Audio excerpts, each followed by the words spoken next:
নমস্কার বন্ধুরা, ঐশীস কিচেনে সবাইকে জানাই স্বাগত। প্রতিদিনের মতো আজ আমি একটা নতুন রেসিপি নিয়ে চলে এসেছি। আজ আমি বানাবো রুই মাছ দিয়ে পেঁপে দিয়ে ঝোল। পেঁপে আপনারা বাড়িতে আমার মতো করে একবার খুব সহজভাবে বানিয়ে খেয়ে দেখতে পারেন। এটা খেতে খুবই সুন্দর হয় আর খুবই অল্প মশলা দিয়ে আমি রান্নাটা করেছি। আপনারা পুরো রেসিপিটি দেখবেন আর বাড়িতে বানিয়ে খেয়ে দেখবেন আপনাদের কেমন লাগলো। প্রথমেই দেখুন গ্যাসে কড়া বসিয়ে দিয়ে তেলটা গরম করে নিয়ে আগে থেকে লবণ হলুদ মাখিয়ে রাখা রুই মাছ দিয়ে দেব। কড়াটাকে খুব ভালো করে গরম করে নিয়েছি, আপনারাও খুব ভালো করে গরম করে নেবেন, তাহলে মাছটা কড়ার গায়ে লাগবে না। মাছগুলোকে দিয়ে দেখুন আমি কয়েক মিনিট এইভাবে রেখেছিলাম, তারপর মাছগুলোকে আমি উল্টে দেব। উল্টে পাল্টে মাছগুলোকে আমি খুব সুন্দর করে ভেজে নেব।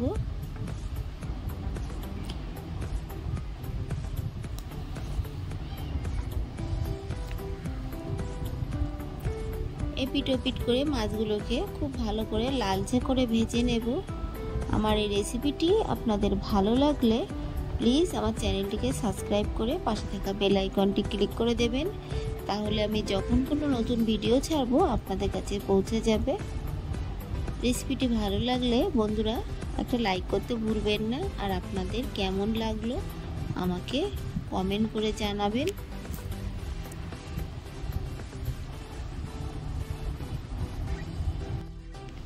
এপিট ওপিট করে দেখুন আমি খুব সুন্দর করে ভেজে নিয়েছি। এই মাছগুলোকে তুলে নেব।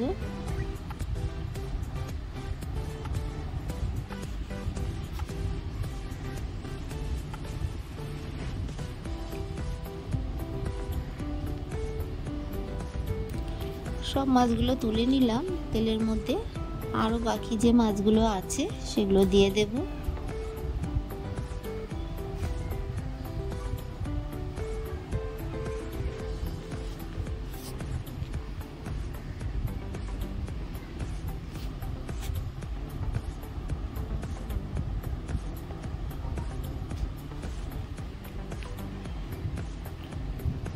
মাছগুলোকে দিয়ে আরও কিছুক্ষণ আমি এইভাবে রেখে দিয়ে তারপর মাছগুলোকে আমি উল্টে পাল্টে নেব।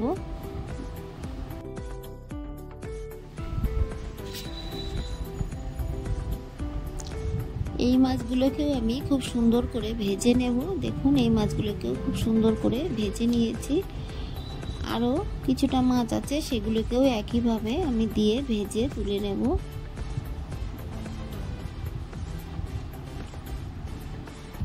মাছের মাথা একটু ঢাকা দিয়ে ভেজে নিলাম, তাহলে মাছের মাথা ঢাকা দিয়ে ভাজলে তেলটা গায়ে ছিটকায় না, তাই ঢাকা দিয়ে মাছের মাথা।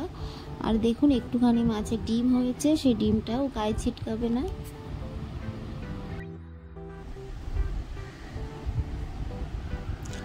সব মাছগুলো ভেজে তুলে নিলাম। এই তেলের মধ্যে দিয়ে দিলাম একটা শুকনো লঙ্কা, দিয়ে দিলাম হাফ টিস্পুন গোটা জিরে। ফোড়নটা একটু ভাজা হলে দিয়ে দেব আমি কুচানো পেঁয়াজ। একটা ছোট সাইজের কুচানো পেঁয়াজ দিলাম। যারা পেঁয়াজ খেতে ভালোবাসেন না তারা পেঁয়াজটা দেবেন না। পেঁয়াজটাকে দিয়ে বেশ কিছুক্ষণ আমি নেড়ে নিলাম। পেঁয়াজের গায়ে একটু কালার এসে গেলে দেখুন এখানে দিয়ে দিলাম চিরা কাঁচা লঙ্কা আর টমেটো। একটা ছোট সাইজের টমেটো দিলাম, আর ঝালটা আপনারা আপনাদের মতো দেবেন। লবণ দিলাম, একটু পরিমাণ মতো লবণ দিলাম, দিয়ে ভালো করে নেড়ে নেব। এই সময় লবণ দিলে লঙ্কাটা দেখবেন গায়ে ছিটকাবে না, আর টমেটোটা খুব তাড়াতাড়ি নরম হয়ে যাবে, তাই এই সময় একটু অবশ্যই লবণ দেবেন। দিয়ে ভালো করে একটু নেড়ে নিলাম। তারপর আমি এর মধ্যে দিয়ে দেব আগে থেকে কেটে রাখা পেঁপে আর আলু। পেঁপেগুলোকে আমি লম্বা লম্বা করে কেটে নিয়েছি, আর আলুগুলোকেও লম্বা করে কেটেছি, তবে আপনারা আপনাদের পছন্দ মতো করে কেটে নেবেন। পেঁপে একটু পাতলা পাতলা করে কাটবেন, তাহলে দেখবেন খুব তাড়াতাড়ি রান্নাটা হয়ে যায়।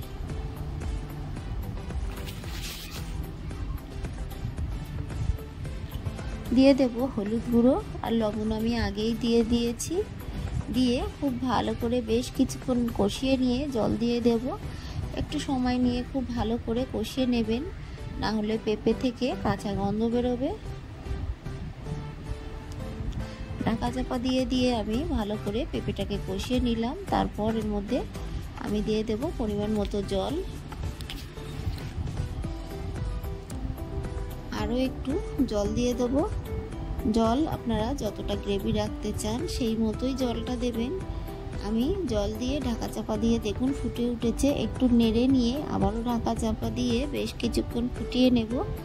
পেঁপেটা যখন 70% হয়ে যাবে সেই সময় আমি মাছ দিয়ে দেব। প্রথমেই কিন্তু মাছ দেবেন না, তাহলে মাছগুলো খেতে ভালো লাগবে না। দেখুন পেঁপেগুলো 70% হয়ে গেছে, সেই সময় আমি মাছগুলোকে দিয়ে দিলাম। আমার মতো করে বাড়িতে অবশ্যই একবার পেঁপে দিয়ে মাছের ঝোল বানাবেন বন্ধুরা, সত্যিই বলছি খেতে দারুণ লাগে।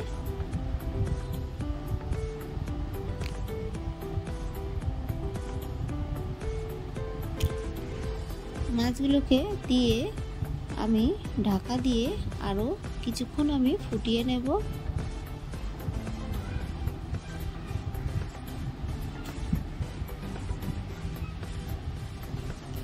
কালারটা দেখেই তো বুঝতে পাচ্ছেন রান্নাটা প্রায় হয়ে এসেছে। আলুগুলো দেখুন সিদ্ধ হয়ে গেছে, পেঁপেটাও কিন্তু পুরোপুরি সিদ্ধ হয়ে গেছে।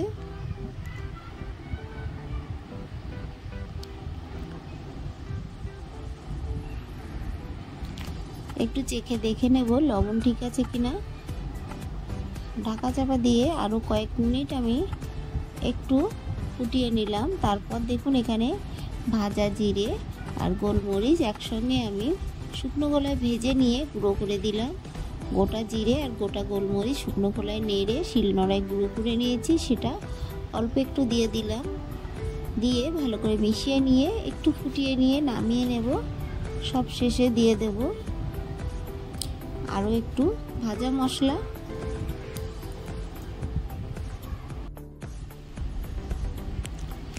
স্বাদ অনুযায়ী আরও একটু লবণ লাগবে, তাই আরও একটু লবণ দিলাম। দিয়ে দেখুন যে ভাজা মশলা আমি করে রেখেছিলাম সেটা একটু শেষে দেওয়ার জন্য রেখে দিয়েছিলাম, সেটা একটু দিয়ে দিলাম। দিয়ে খুব ভালো করে মিশিয়ে নেব।